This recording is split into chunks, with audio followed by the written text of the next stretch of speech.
Okay, so this is the week 4 recap video. If you have not watched the midterm paper video, go back and watch that. So I'm going to skip that part and talk a little bit about the discussion forum before I get to what you read for last week. So I've noticed that some of you are not participating in the discussion forum, particularly when you've been assigned to be a discussion starter. So what seems like just a few points do add up over the course of the semester. Your discussion forum points add up to 200 out of 1,500. And your reading responses are 300 points out of 1,500. So between the two, the discussion and the reading responses, that's a third of your overall possible points. So you should be checking the discussion. You should be participating in the discussion. And if you are, then this is not targeted at you. If you are not involved in the discussion forums, then you are missing out on having a discussion with your classmates that may help you understand the readings, particularly if you get engaged in a back and forth discussion. It is good for you to see the perspectives of other people, particularly other than myself, because different people have different interpretations of the works that we read. And, you know, it's not necessary that just because you're a student, your interpretation is wrong. So if somebody has something interesting to say, it's good for you to consider it. So if you haven't been doing the discussions, if you haven't been doing your reading responses, they will catch up to you. Okay, so moving on. The first couple readings I had you do were sonnets by Francesco Petrarch. So these fall under the category of Petrarchian sonnets. In that they are 14 lines long, but they are not arranged in the same rhyming pattern that Shakespeare's sonnets are. So most of his sonnets have to do with a woman that he was in love with. So she not only was a love interest for him, but she was also sort of a muse. He wrote a lot of his sonnets for her. So what I've done is the two sonnets that I had you read, Sonnet 134 and Sonnet 140, I want to go through them and take a look at what is he saying, you know, other than a very simple and possibly expected, I'm in love with this woman. So Sonnet 134 begins, I find no peace, and all my war is done. I fear and hope, I burn and freeze like ice. I fly above the wind, yet can I not arise? And not I have, and all the world I season, that looseth nor locketh, holdeth me in prison. And holdeth me not, yet can I scape no wise, nor letteth me live, nor die at my device. And yet of death it giveth none occasion. Without eyen I see, and without tongue I blame. I desire to perish, and yet I ask health. I love another, and thus I hate myself. I feed me in sorrow, and laugh in all my pain. Likewise displeaseth me both death and life, and my delight is the causer of this strife. Okay, so let's look at these in more detail. I find no peace, and all my war is done. So all of his fighting in life is over. And yet, because of what he feels, he cannot find peace. He still is in turmoil inside because of what he feels. even though there's no fighting to be done. I fear and hope, I burn and freeze like ice. So it's a contrast. He's burning, he's freezing. We're all throughout this sonnet, we see the contrasts. I find no peace, all my war is done. I fear and hope, I burn and freeze. And he continues, I fly above the wind, yet I cannot arise. So I'm flying, but I cannot become aloft.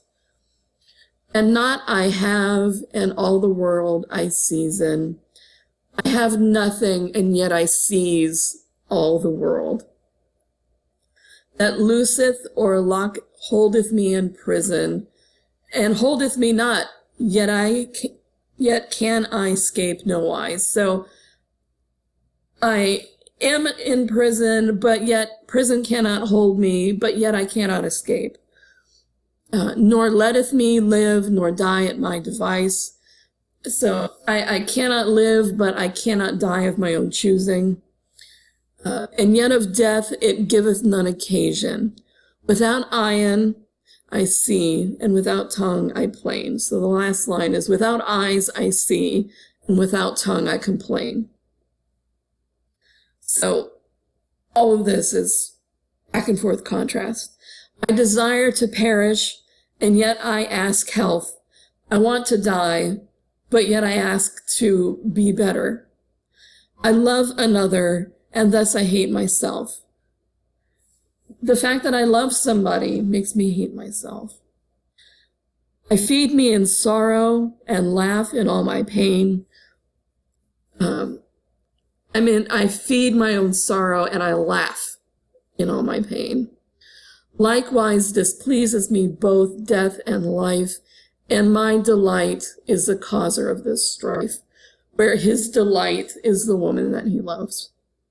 So instead of love being beautiful and passionate and make life worth living, instead it's terrible and makes him live a life torn apart by these contrasts. So his delight, Laura, rips him apart, basically, because he can't find peace within himself over his love for her. He cannot give it up. He cannot do anything but continue to love her, no matter what kind of pain it causes him. Sonnet 140, the formatting is slightly different on this one, where all 14 lines are together, except the last two are indented. And this is another sonnet about Laura. So, love that doth reign and live within my thought, and build this seat within my captive breast, clad in the arms wherein with me he fought, oft in my face he doth his banner rest. But she that taught me love and suffer pain, my doubtful hope and eke my heart desire, with shamefast look to shadow and refrain, here smiling grace converteth straight to ire. And coward love then to the heart apace, taketh his flight where he doth lurk in plain, his purpose lost, and dare not show his face. For my Lord's guilt thus faultless bide I pain, yet from my Lord shall not my foot remove. Sweet is the death that taketh end by love. So at the very end of this sonnet, we see references to my Lord's guilt, and yet from my Lord I shall not my foot remove. He's not referring to Lord in the sense of God. He's actually referring to a feudal lord. And again, we see this, sweet is the death that taketh end by love. It would be sweet if I could just die because of this love. At the beginning, love that doth reign and live within my thought, and build his seat within my captive breast. Clad in the arms wherein with me he fought, oft in my face he doth his banner rest.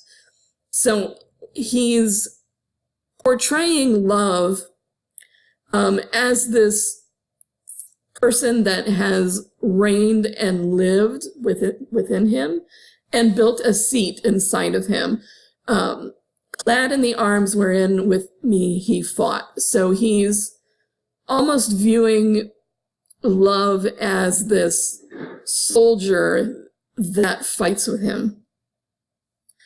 But she that taught me love and suffer pain, here's Laura again, my doubtful hope and ache my heart desire, with shamefast look to shadow and refrain, here smiling grace converteth straight to ire. Again, Laura is the person who taught him love, but also pain at the same time. He has hope, he has desire, and yet he tries to hide it with shadow and refrain. And her grace makes him feel ire, makes him feel angry and tormented inside. And then love, who he's pictured as this soldier that has fought with him, is yet a coward and takes flight where he lurks and complains. Love's purpose is lost, and yet he dares not show his face. And then, for my Lord's guilt thus faultless bide I pain, yet from my Lord I shall not my foot remove. Sweet is the death that taketh end by love. So love is fighting him, love is a coward, but love is also his feudal lord that he cannot turn against, and that he cannot, basically he cannot treat poorly because he is subservient to love.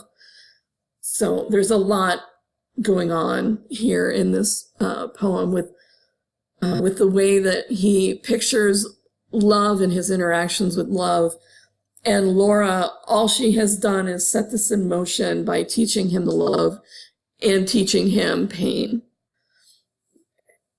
So, moving on. So Lady Jane Grey, I included because we, at this time period, we have very few female authors. And that was the nature of the times. So I wanted to include her verses, although they were very short. And it's important that to understand her verses, you need to have read her biography and understood her life. She had a very tragic life. She was queen for 9 days, and that was it. And so these very short verses reflect that sort of tragedy that she experienced through her whole life. So the first one was, do never think it strange, though now I have misfortune, for that if fortune change, the same to thee may happen. So essentially, even though your fortune may change, you may still experience misfortune. Fortune and misfortune don't necessarily mean that you're going to get a happy outcome if you have one over the other. Essentially, I think this very short verse expresses that she feels that no matter what her fortune may be, her life has been fated to end in a particular way. The second verse, if God do help thee, hate shall not hurt thee. If God do fail thee, then shall not labor prevail thee. So here we see what happens if God fails you. And if God fails you, no matter how hard you work, you won't prevail. And I think this is a rather unusual sentiment for the time. because most of the literature that we've looked at so far does not portray God as one that would let you down. We've read a lot of pieces where people offer their prayers up to God, they praise God, and they look to God as a creator and as a benevolent force. These last two lines, if God do fail thee, then shall not labor prevail thee, indicate that it's possible for God to let you down. And I think that that is rather unusual for the time. And if God does let you down, she seems to be saying that if God lets you down, it doesn't matter what you do. Once God lets you down, you will not prevail in whatever your life is or whatever your labor is. So she's indicating, I guess, that if you do not have God's blessing, then a positive outcome is impossible. Okay, so The Faerie Queene by Edmund Spenser. I found this video that is staging a part of the first canto, which is what you read in The Faerie Queene. And it is not high acting, but I thought it might be interesting for you to see it performed and see how it plays out on video. So The Faerie Queene had a lot of very archaic language. And before I get to the video, I want to read a little bit of it and then talk about where I think it comes from.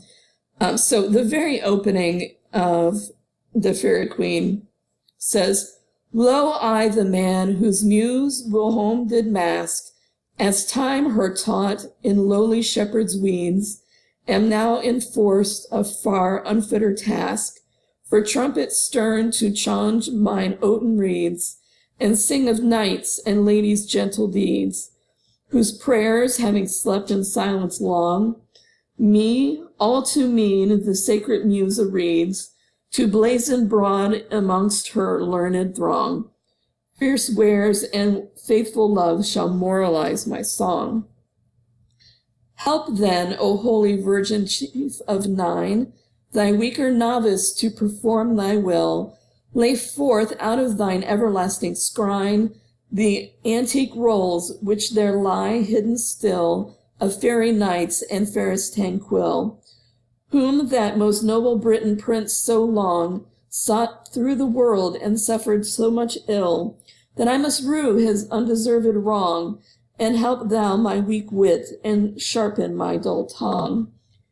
And thou, most dreaded imp of highest Jove, fair Venus' son, with thy cruel dart, at that good knight so cunningly disrove, that glorious fire it kindled in his heart. Lay now thy deadly heaven bow part, and with thy mother mild come to mine aid. Come both, and with you bring triumphant Mart, in love's and gentle jollities arrayed, after his murderous spoils and bloody rage allayed. And with them ache, O good goddess heavenly bright, mirror of grace and majesty divine, great lady of the greatest isle, whose light like Phoebus' lamp throughout the world doth shine, shed thy fair beams into my feeble eyne, and raise my thoughts too humble and too vile, to think of that true glorious type of thine, the argument of mine afflicted style, the which to hear vouchsafe, O dearest dread, awhile." So that is the first part before Canto 1. So hopefully you read in the biography that The Faerie Queene is about the Knight of Red Cross, also known as St. George. And St. George was the patron saint, or is the patron saint, of England. And Spencer himself worked for the royal family. And so in setting down the Fairy Queen, he was writing about the patron saint of the country that he worked for. However, I wanted you to take note that the language is very archaic. And I think the reason for that, although you could certainly argue, is it gives you a feeling of chivalry, that we have this knight and he's going on a quest and we've got this archaic language, so it's a lot like King Arthur. And so I think the language plays to that. And it also gives a feeling of fantasy in a way. So there's something dreamy and romantic about the language that's been chosen. So I think that that would be what I would say about the language choice, because obviously it was definitely a choice, because we're no longer living in a time where this type of language would be common. So, okay, so I'm going to run this short film, and hopefully there.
All right, we don't need credits. Okay. All right.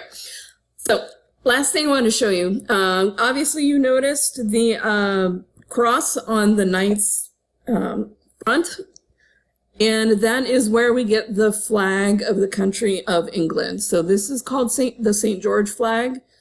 So remember, all the way from the very, very beginning, remember that the United Kingdom is made up of 4 separate countries: England, Scotland, Wales, and North Ireland. Those flags from those 4 countries are combined to make what we think of when we think of the British flag. It's called the Union Jack. So this is the flag for the country of England, the St. George flag. All right, so I'm looking forward to reading your reading responses, and send me an email if you have any questions.